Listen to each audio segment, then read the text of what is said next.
Hello, everyone. Welcome to my YouTube channel, Prof.JeffreySachs Fan World, and here is today's content. The recent G20 summit marked a profound shift in the geometry of global power, one that extends far beyond diplomatic language or symbolic gestures. In its final communique, the G20 placed climate change at the center of the global agenda, reaffirming commitments to emissions reduction, renewable energy transitions, and coordinated carbon standards. What is most striking is not the content itself. These are goals long championed by scientists, economists, and responsible governments, but the unmistakable fact that the declaration proceeded without regard for Donald Trump's dissenting position. For the first time in decades, the world's leading economies acted as though the United States president, historically the central force shaping global policy, was no longer an indispensable voice. This moment matters. It signals a philosophical and structural shift in global governance. The world is no longer waiting for Washington's approval to address planetary emergencies. Instead, it is constructing a new consensus rooted in scientific necessity, economic logic, and a shared understanding that climate change transcends ideological divisions and national borders. To appreciate the significance of this shift, we must understand two realities shaping the G20's posture. First, climate change has evolved from an environmental issue into a foundational economic and security challenge. Rising temperatures are destabilizing food systems, driving mass migration, and increasing the frequency of natural disasters, each with immense macroeconomic consequences. For Europe, floods and heat waves have strained public budgets. For Asia, droughts undermine agricultural output. For Africa, erratic rainfall threatens long-term development. And for the Americas, extreme weather is becoming a structural risk. Second, Trump's stance on climate, marked by skepticism, withdrawal from key agreements, and rejection of scientific consensus, has placed him outside the mainstream of global governance. The world is simply adapting to that absence. Leaders understand that climate science does not pause for political cycles, and the atmospheric physics governing global warming do not negotiate with election rhetoric. Thus, the G20's climate-focused declaration is not only a statement of values, but a declaration of independence from Washington's ideological constraints. It reflects a deeper shift, the decentralization of power in the international system. China, the European Union, India, Japan, and a coalition of developing states have all reached a point where their economic and ecological interests align more closely with climate action than with U.S. political preferences. This is the quiet emergence of a multipolar world, one in which shared global priorities can override the political positioning of any single leader, including the U.S. president. The G20's message is clear. Climate stability is a collective responsibility, and the world can no longer afford to be held hostage by American partisan debates. Yet this shift does not signify hostility toward the United States. Rather, it signals maturation. It is a recognition that the global system must function even when Washington is divided or distracted.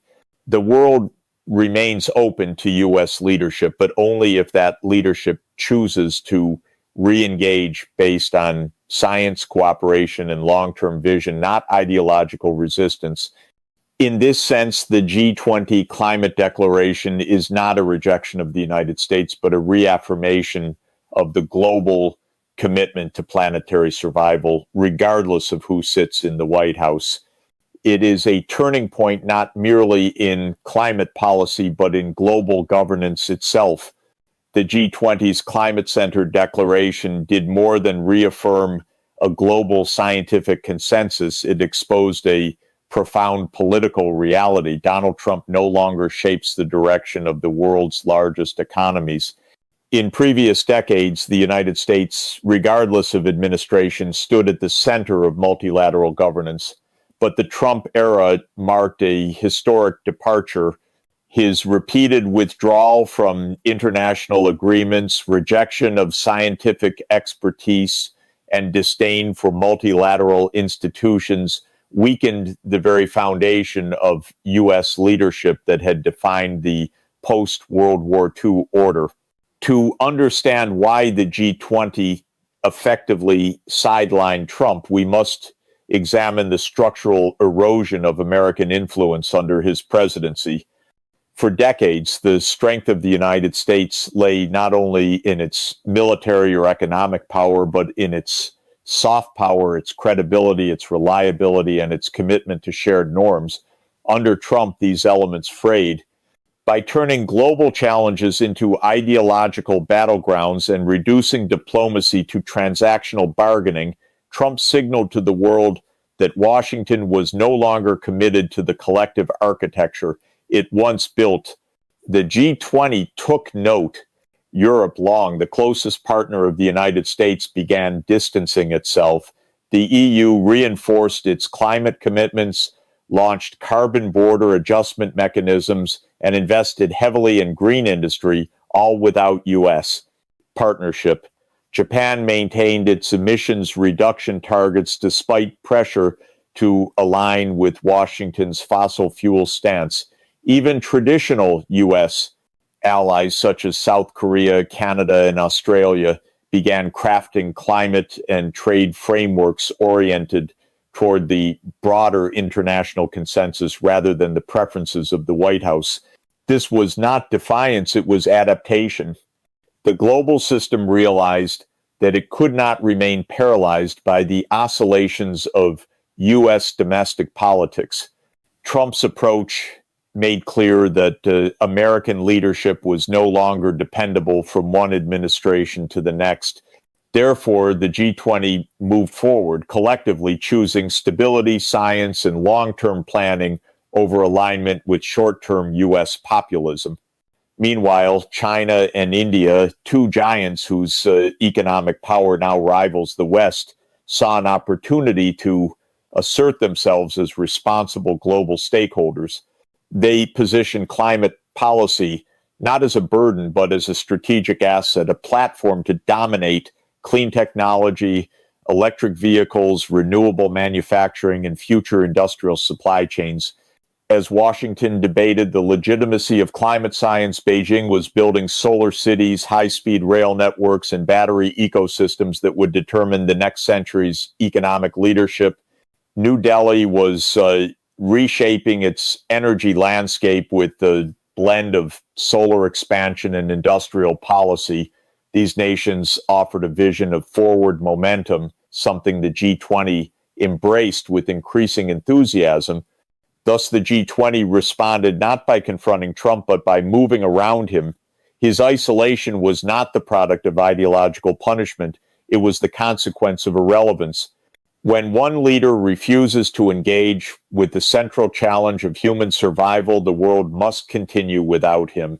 The deeper implication is that U.S. unilateralism has become a liability. Countries no longer see alignment with Washington as the default path. Instead, they are forming coalitions based on pragmatic interests, whether climate, technology, or trade. Trump's marginalization at the G20 is not just a rebuke of one leader. It is evidence of a structural decline in America's gravitational pull. And in a world increasingly shaped by multipolar forces, the center of global influence is shifting.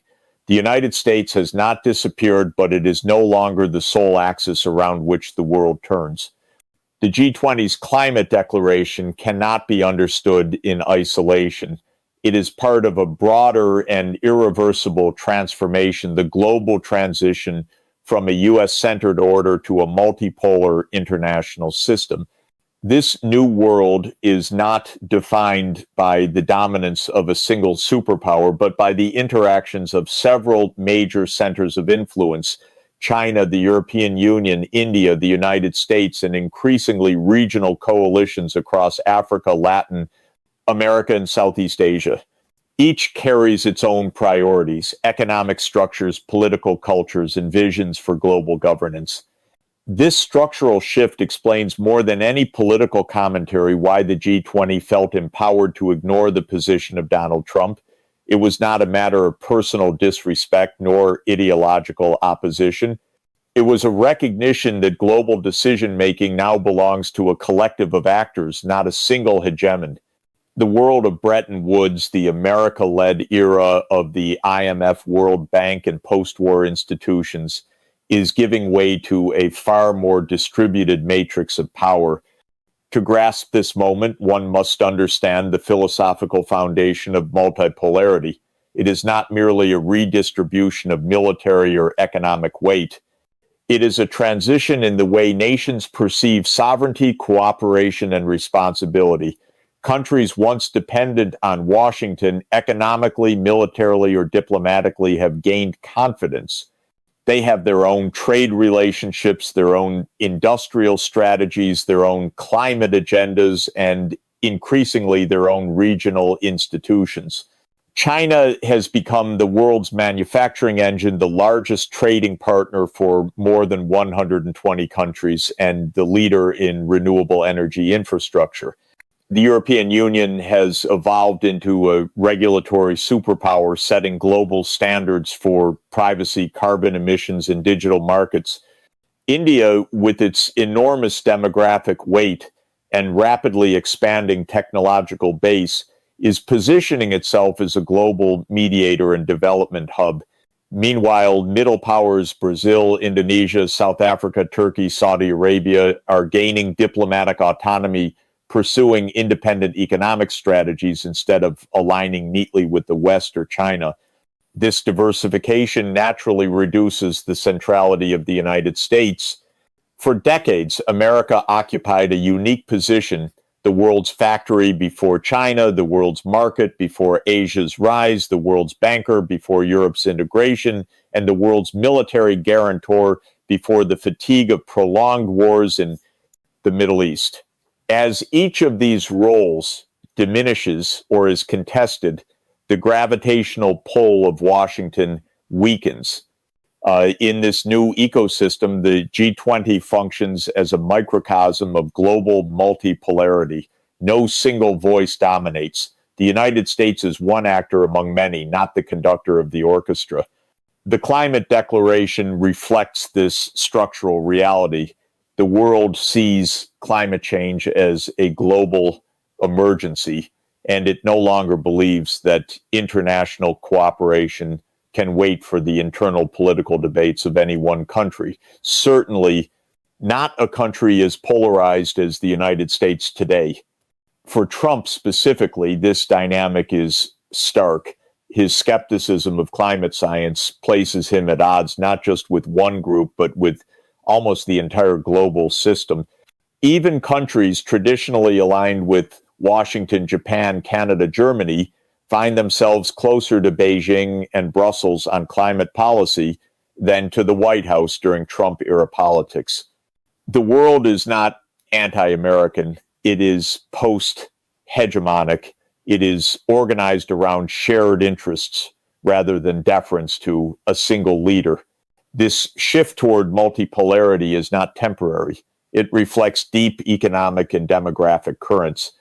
The rise of Asia, the consolidation of Europe, and the empowerment of the global South ensure that governance will remain decentralized. The G20's ability to advance climate commitments without U.S. leadership is not an exception. It is a preview of the future. In this emerging world, cooperation will depend on flexible coalitions, pragmatic alliances, and issue-based partnerships. No nation, not even the United States, can expect to dictate global priorities.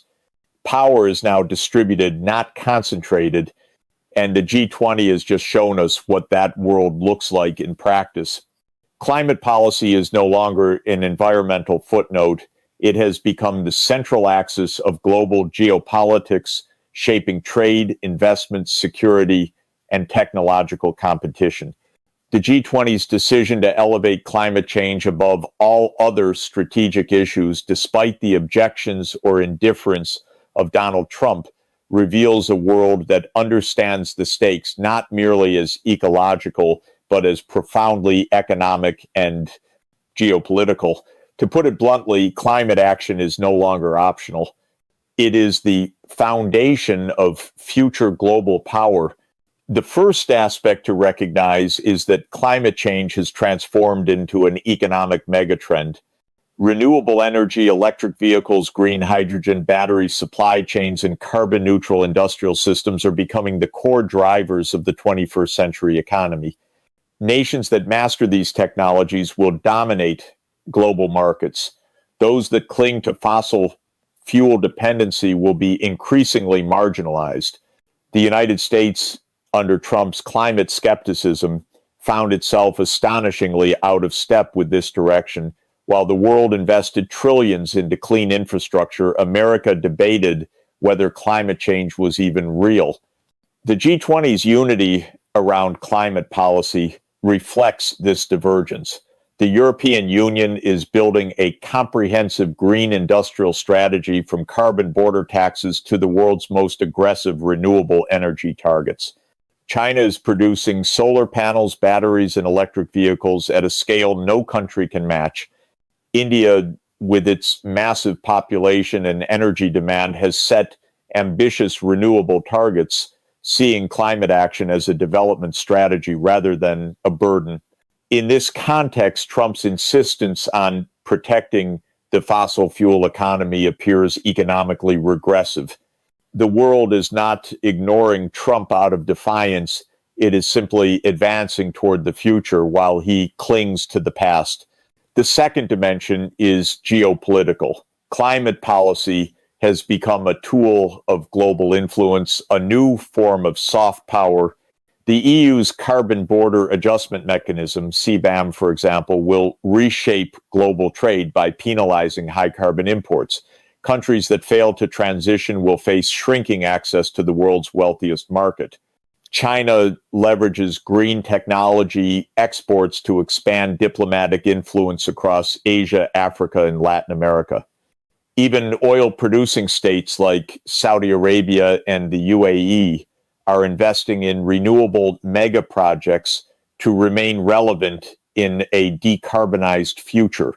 The United States' absence from these strategic arenas, at least during Trump's climate denial period, has weakened its economic leverage. While Washington focused on protecting traditional industries, the rest of the world was designing the next global economic order. The G20's strong climate language thus reflects a simple calculus: the U.S. is no longer the indispensable architect of global policy. Third, the world's response to climate change is driven by security logic. Rising sea levels create refugee flows. Droughts destabilize governments. Extreme weather destroys infrastructure. Nations recognize that climate instability translates directly into geopolitical instability. Cooperation becomes a matter of survival, not ideology. This is why climate action continues even amid global fragmentation. A multipolar world may disagree on many issues, but it converges on one fact: climate chaos threatens everyone. Finally, the G20's climate declaration highlights a philosophical shift. The world cannot wait for America to resolve its internal political contradictions. Multilateral agreements require consistency, and U.S. politics have become too volatile. One administration signs climate accords, the next withdraws. The global system can no longer hinge on the electoral cycle of a single country. Thus, the world is building parallel systems, new climate alliances, clean tech supply chains, green financing institutions, designed to function with or without U.S. leadership. This does not mean that America is permanently sidelined, but it does mean that future U.S. leadership must be earned, not assumed. The message from the G20 is clear: the future belongs to those who invest in climate resilience, technological innovation, and cooperative governance. And the world intends to move forward regardless of who occupies the White House. The G20's decision to prioritize climate action despite the objections or indifference of Donald Trump is more than a geopolitical moment. It is a philosophical statement about the future of global cooperation. It suggests that the world has entered a new phase one in which shared survival supersedes political rivalry and collective wisdom outweighs unilateral power. This transition is long overdue. For decades, the United States assumed that global governance would naturally follow its direction, yet climate change, with its borderless devastation and scientific urgency, has revealed the limits of hegemonic leadership. No single nation, not even the world's most powerful, can command the tides, halt the melting of glaciers, or stabilize the atmosphere. A planet-sized problem requires a planet-sized consensus. The G20's posture embodies this principle. It signals that the international community is willing to act even when the United States hesitates. This is not a rebellion against Washington, but a recognition that multilateral solutions must endure beyond the volatility of American domestic politics. The world cannot continually stop and restart its climate agenda depending on who wins an election in one country. The atmospheric clock does not pause for political uncertainty. In this sense, the G20's climate declaration hints at a more resilient model of global leadership, cooperative multipolarity. Instead of relying on a single direction setter, the world now advances through networks of collaboration, the EU's regulatory power, China's manufacturing scale, India's demographic rise, Japan's technology, Africa's growing markets, and Latin America's emerging clean energy capabilities. The United States remains influential but no longer central. This shift should not be interpreted as the decline of America, but as the maturation of the global system. A multipolar world distributes responsibility, diversifies leadership, and reduces the risk of paralysis. It encourages innovation, competition, and collaboration simultaneously, and crucially, it allows global priorities such as climate change to transcend ideological divides. However, this future depends on a vital element, the willingness of major powers to see beyond narrow national interests. Climate action succeeds only when nations recognize their interdependence. Economic stability depends on shared standards. Technological advancement requires ethical frameworks. Peace demands restraint, dialogue, and compromise. In this context, the G20 acts not just as a diplomatic platform, but as a moral reminder that global challenges require global solutions. For the United States, the path forward is clear. Its relevance in the emerging world order will depend not on asserting dominance, but on embracing cooperation, listening to scientific expertise, strengthening multilateral institutions, and investing in clean technology alongside its partners. American leadership, if it is to be restored, must be earned through credibility and vision, not assumed by historical precedent. For the rest of the world, the task is equally profound: to maintain unity, pursue long-term strategies, and resist the temptations of fragmentation. Multipolarity can generate either harmony or confrontation. Its character will depend on the wisdom of those who shape it. In the end, the G20's declaration is more than a text, it is a glimpse of the future. A future where nations act together not because one country commands them, but because shared survival leaves no other choice. And perhaps this is the most hopeful message of all, that humanity, even amid rivalry and uncertainty, is still capable of collective purpose.